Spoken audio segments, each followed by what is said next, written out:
disampaikan terima kasih. Hadirin para undangan sekalian yang berbahagia, acara selanjutnya yaitu pembacaan sekilas biografi Abuya As-Sayyid Muhammad Alawi Al-Maliki Al-Hasani sekaligus ikhtitam bidu'a, yang mana hal ini akan disampaikan oleh Kiai Al-Hajj Zubair Abdul Aziz. Kepada yang terhormat Kiai Al-Hajj Zubair Abdul Aziz dipersilahkan.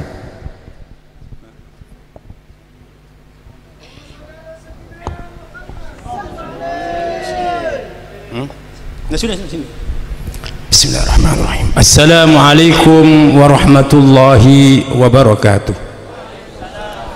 Alhamdulillah wassalatu wassalamu ala Rasulillah Sayyidina Muhammadin ibni Abdillah wa ala alihi wa sahbihi wa man walah. Amma ba'du, faqad qala Allah subhanahu wa ta'ala fi kitabihil aziz, ala inna awliya Allahi la khawfun alaihim wa la hum yahzanun. Wa qala an-nabiy sallallahu alaihi wasallam, man adali waliyan faqad adantu bil harb au kama qala. Para bapak hadirin wal hadirat yang saya muliakan, para ulama, para asatid dan tokoh-tokoh masyarakat, juga para segenap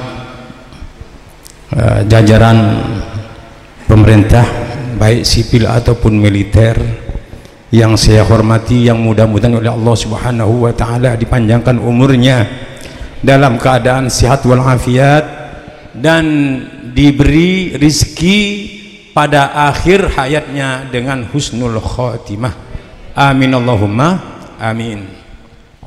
Tadi Bapak wakil dari Bapak Wali Kota Pak Erik, karena tadi disebut ya namanya Pak Erik, terus terang saja jangan bilang-bilang sama Pak Erik Pak ya. Wali Kota Surabaya mulai dulu sampai sekarang orangnya baik-baik semua, tapi yang tampak kesolehannya, Pak jangan cerita Pak, yang tampak kesolehannya adalah Bapak Erik, dan beliau dekat sekali dengan ulama. Saya lihat dari jauh, meskipun saya jarang kumpul dengan beliau, bahkan baru sekali saya bersalaman dengan beliau, tapi saya lihat kedekatannya beliau dengan ulama dan kesolehannya tampak. Mudah-mudahan beliau selalu dalam bimbingan Allah Subhanahu wa taala, dan mudah-mudahan selalu dilindungi beliau dan keluarganya dari hal-hal yang tidak diinginkan. Amin Allahumma amin. Tapi karena acara ini bukan untuk membahas Bapak Wali Kota, jadi saya terus terang, tadi dikatakan pembacaan manaqib Abuya Sayyid Muhammad Alawi Al-Maliki. Kalau saya membaca, saya nggak bisa, karena saya kalau membaca Latin tuh pelan-pelan, kadang-kadang diulangi lagi, tidak bisa. Disuruh cerita tentang Abuya, saya siap, tapi untuk membaca manaqib Abuya saya nggak siap. Kalau suruh bercerita, saya siap. Kira-kira hadirin hadirat sanggup untuk mendengarkan manaqibnya Abuya?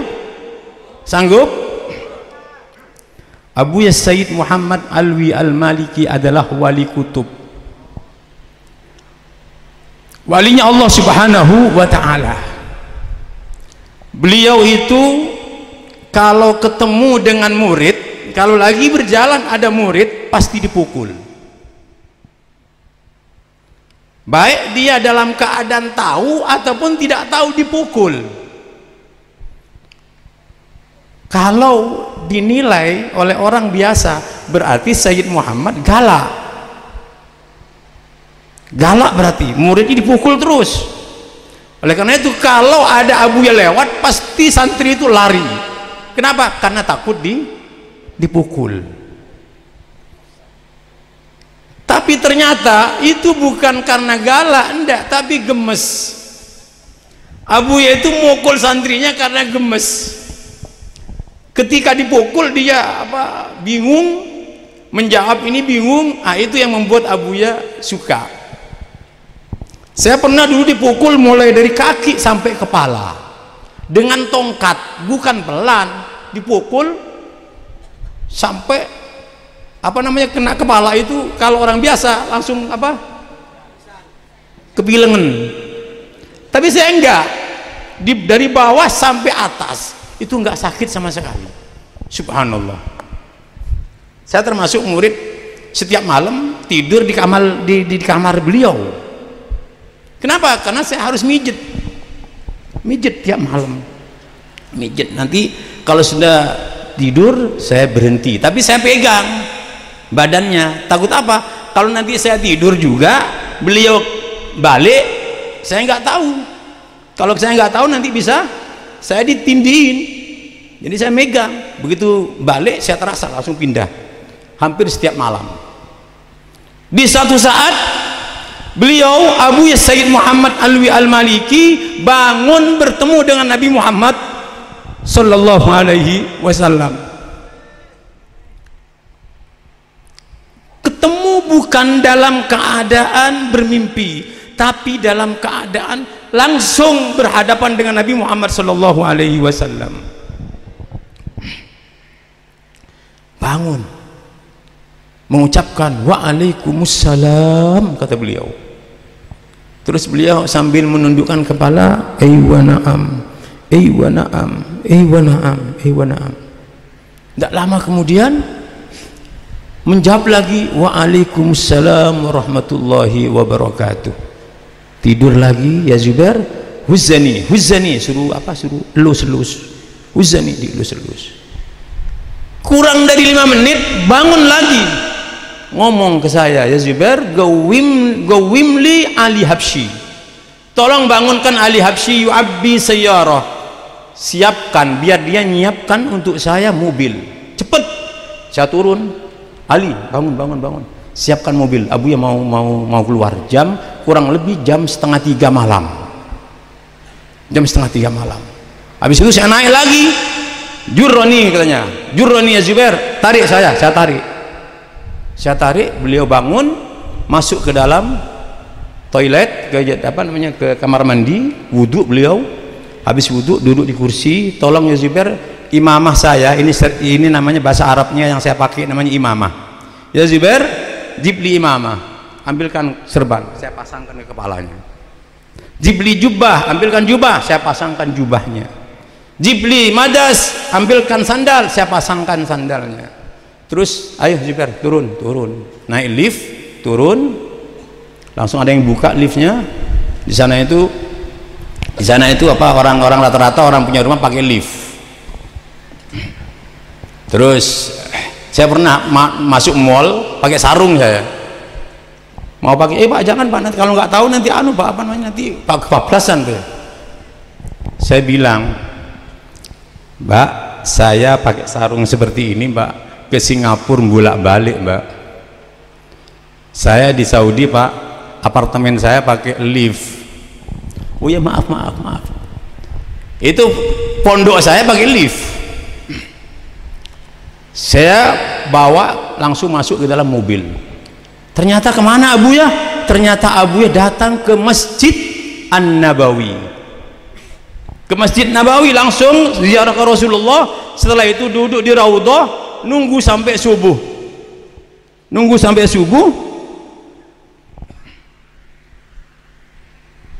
Ada tisu. Saya kalau cerita tentang wali kadang-kadang saya nangis.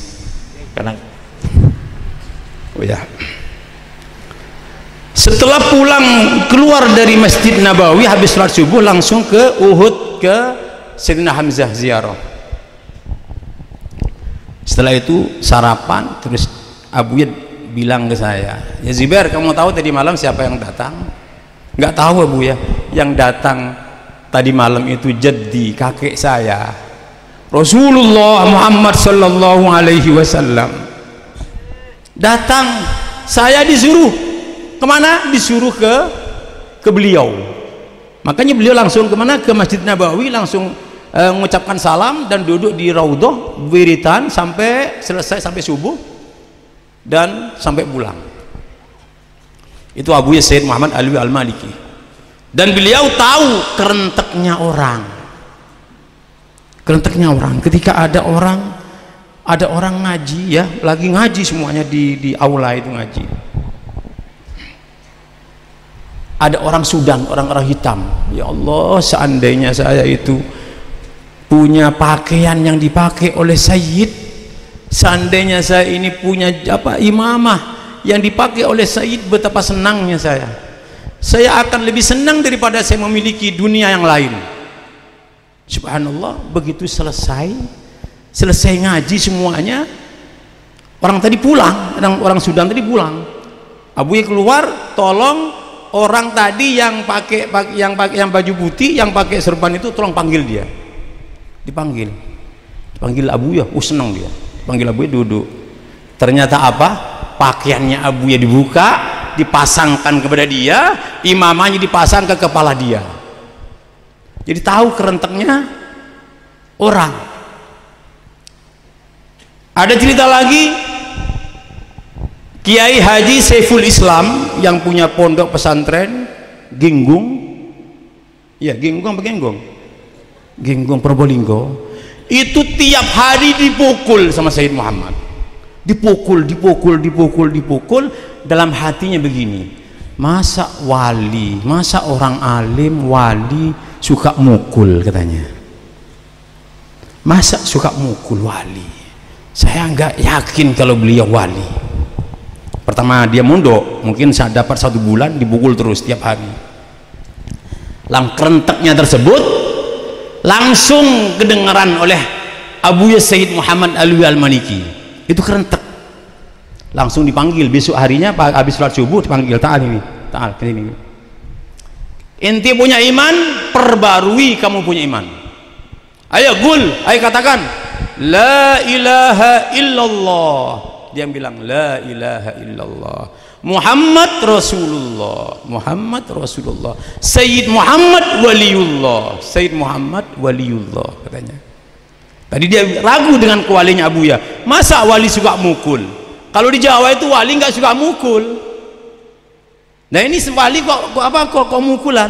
Langsung ketahuan keraguannya dia terhadap Abuya. Kalau Abuya seorang wali, langsung ayo katakan Sayyid Muhammad Waliullah. Nyambung nggak nyambung? Nyambung. Saya punya guru namanya Ustadz Ali Imron di Lamongan. Beliau dulu mondok di Abuya. Katanya hati beliau, Sayyid Muhammad ini katanya wali, kok suka nonton TV, suka nonton TV. Tapi ingat ya, TV sini sama TV sana beda.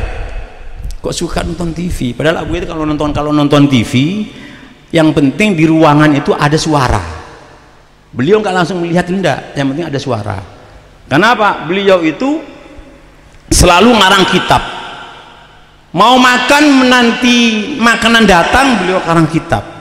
Habis makan beliau ngarang kitab. Mau tidur ngarang kitab, bangun tidur ngarang kitab.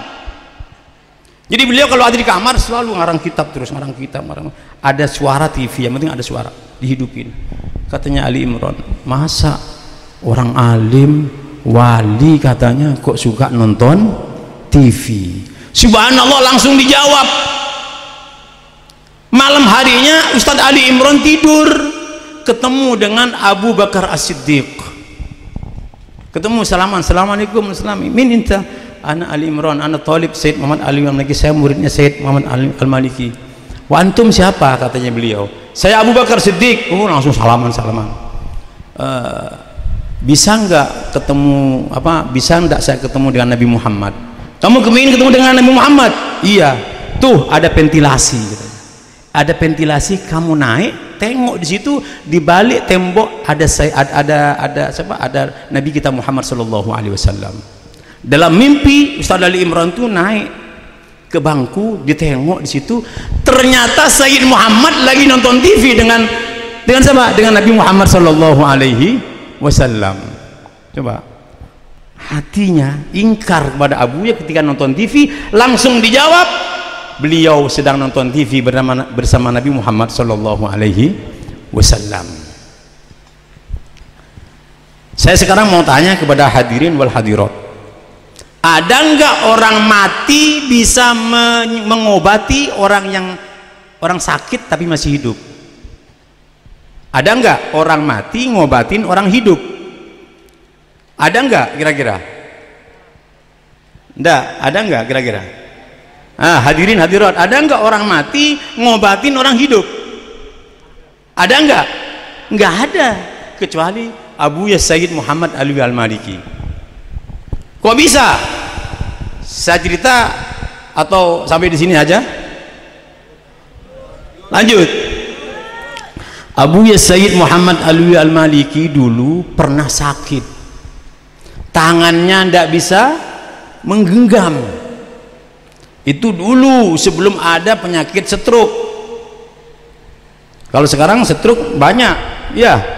Abu Sayyid Muhammad Alwi Al-Maliki pernah berkata, semakin banyak dokter semakin banyak penyakit, kata beliau. Semakin banyak dokter semakin banyak penyakit, kata beliau. Abuya dulu tangannya tidak bisa menggenggam begini, tidak bisa menggenggam botol begini, nggak bisa. Berobat kemana-mana, dari dokter ke dokter, dari rumah sakit ke rumah sakit. Kalau di Saudi itu ya, pengobatan sampai ngamar, bahkan sampai infus ya, sampai di mana, sampai orang di ICU di Saudi itu nggak bayar, meskipun operasi 100 kali nggak bayar di Saudi itu. Abuya sakit kemana-mana berobat, nggak sembuh-sembuh. Subhanallah, ibundanya yaitu Syarifah Hubabah Fatimah bintu Abdul Wahab Al-Baghdadiyah Al-Jailaniyah, ibunya Abuya itu dari keturunan Syekh Abdul Qadir Al-Jailani. Bermimpi di satu malam, beliau tidur bermimpi ketemu dengan Syekh Abdul Qadir Al-Jailani. Katanya Syekh Abdul Qadir Al-Jailani bilang kepada Hubabah Fatimah, ibunya Abu Sayyid Muhammad Alwi Al-Maliki, ya binti, wahai putriku Fatimah, anak kamu sakit nggak sembuh-sembuh ya? Iya, ya jadi iya betul, nggak sembuh-sembuh. Suruh datang ke Baghdad, datang ke saya obati. Kira-kira saya mau tanya sekarang, Syekh Abdul Qadir sudah wafat belum? Sudah wafat belum? Syekh Abdul Qadir mengobati Sayyid Muhammad.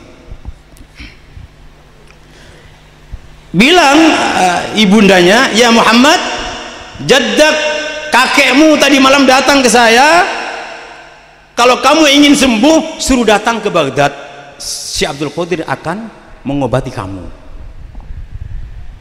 Loh bah, ya apa mas, saya tidak pernah kemana, nggak pernah ke Baghdad, ya apa caranya ini? Ya sudah, yang penting kamu sama kakek kamu semua datang ke sana. Ya siap. Bersiap-siap beliau. Visa sudah ada. Kalau di Arab itu dulu nggak pakai visa, paspor sudah ada. Beliau bingung nanti saya di Baghdad itu kemana? Nanti saya harus kemana? Lalu saya tidak punya kenalan di mana di Baghdad. Subhanallah, istrinya bertanya kepada Abuya, ya Aba Ahmad, engkau mau kemana? Katanya. Kok persiapan begitu matang, mau kemana? Enggak, saya tidak kemana-mana, saya hanya deket kok. Ya kemana? Katanya dengan tidak boleh ada yang tahu katanya. Ya udah, istri yang solehah tidak banyak nuntut, tidak ngejar. Kembali ke kamar, istrinya beliau tidur. Subhanallah, mimpi bertemu dengan Syekh Abdul Qadir Al-Jailani. Apa kata Syekh Abdul Qadir Jailani? Wahai putriku, kamu jangan khawatir, suamimu tidak kemana-mana, suamimu hanya mau datang ke Baghdad untuk bertemu dengan saya. Tolong ya, sampaikan kepada suamimu Muhammad, jangan bingung, nanti akan ada yang jemput, kata Syekh Abdul Qadir dalam mimpi. Yang jemput itu namanya Tariq Al-Hakami. Thoriq Al-Hakami. Sampaikan kepada siapa? Kepada Abuya, wahai suamiku, saya tahu engkau akan kemana. Memang saya kemana? Mau ke Baghdad kan? Loh, kamu tahu dari siapa? Ada pesan dari Syekh Abdul Qadir, sampean jangan bingung, nanti ada yang jemput, namanya Thoriq Al-Hakami. Subhanallah, Syekh Thoriq Al-Hakami di Baghdad mau pulang ke rumahnya di Mausil. Mausil itu provinsi paling ujung utara, sebelah timur utara, jauh dari Baghdad. Syekh Thoriq Al-Hakami mau pulang karena ada acara di rumahnya, bermimpi dengan Syekh Abdul Qadir Al-Jalani. Katanya Syekh Abdul Qadir, ya Thoriq, kamu jangan kemana-mana, besok cucuku Muhammad Al-Hashimi dari Mekah akan datang, kamu yang jemput. Namanya Muhammad Al-Hashimi, Al-Maliki Al-Hashimi. Ya siap-siap bangun. Keesokan harinya beliau datang ke mana? Ke bandara untuk menjemput.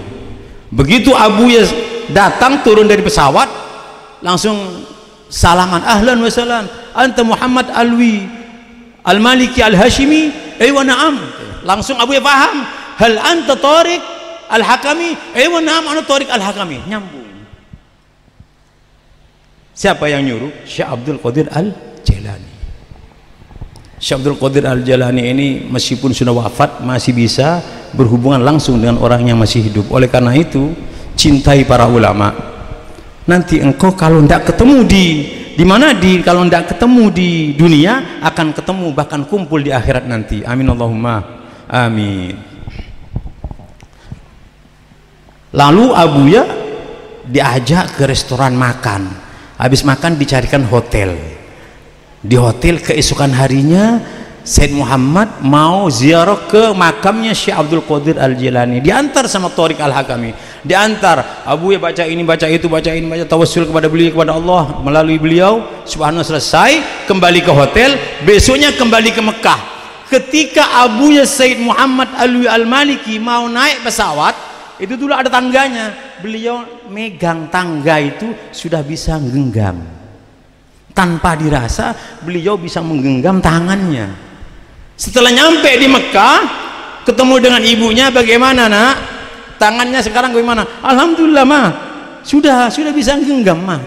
Coba orang mati bisa menghidupi, bisa mengobati orang yang sudah wafat. Itu keramatnya orang walinya Allah Subhanahu wa Ta'ala. Oleh karena itu cintai para ulama, insya Allah anak dan cucu anda akan menjadi ulama. Amin Allahumma amin. Contoh selain Abuya Said Muhammad Said Muhammad Alwi Kiai Hamid Pasuruan, ketika beliau kehilangan sandal di mana, di masjid ya, kehilangan sandal, terus kata orang, mencari apa Mbah Yai? Sandal saya hilang. Akhirnya niki sandal kula jenengan pakai aja, dipakai. Oh ya, terima kasih. Nanti sandal kamu saya kembalikan di Mekah. Nanti kamu ambil dari Mekah. Subhanallah, orang tersebut mau orang tidak mampu untuk pergi haji, tidak mampu. Oleh Allah Subhanahu wa Ta'ala dikasih kemampuan, dikasih rezeki, langsung beliau haji. Ketika haji ketemu dengan Kiai Hamid, langsung sandalnya dikembalikan oleh Kiai Hamid. Ini sandal kamu. Coba orang kalau cinta pada ulama, cinta pada para wali, akan dimudahkan oleh Allah Subhanahu wa Ta'ala. Hanya ini yang dapat saya sampaikan. Insya Allah cerita yang lain pada kesempatan yang akan datang. Kurang lebihnya mohon maaf. Billahi taufiq wal hidayah. Wassalamualaikum warahmatullahi wabarakatuh.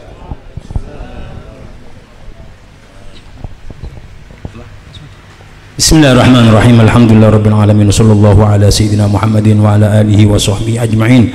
Allahumma ja'al hadal istima' istima'an marhuma wa tafarruqan ma'suma اللهم يا الله ولا تجعل فينا ولا منا ولا معنا شقيا أو محروما برحمتك يا أرحم الراحمين.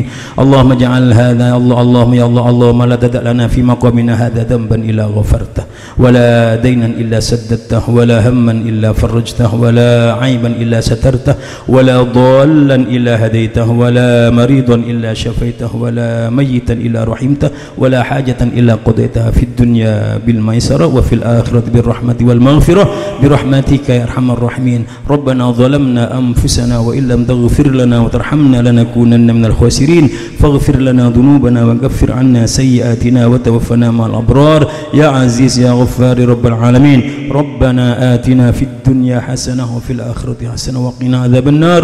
وصلى الله على سيدنا محمد وعلى آله وصحبه وسلم بفضل سبحان ربك رب العزة عما يصفون وسلام على المرسلين والحمد لله رب العالمين.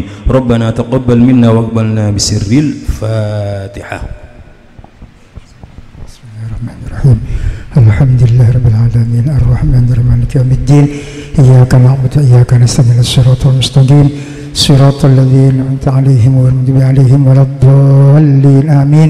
Semoga hadirnya panjenengan di haul Abuya As-Sayyid Muhammad Alawi Al-Maliki Al-Hasani ini, semoga panjenengan diberikan barokah oleh Allah Subhanahu wa taala, umur yang barokah, rezeki yang barokah, anak turun soleh dan soleha. Amin ya rabbal alamin. Sekali lagi nanti jamaah jangan pulang dulu semuanya. Jamaah istighosah jangan pulang dulu. Terima kasih. Disampaikan terima kasih hadirin para undangan sekalian yang berbahagia. Demikianlah acara pada malam hari ini, kurang lebihnya mohon maaf. Wa akhiran wallahul muwaffiq ila aqwamit thoriq. Assalamualaikum warahmatullahi wabarakatuh.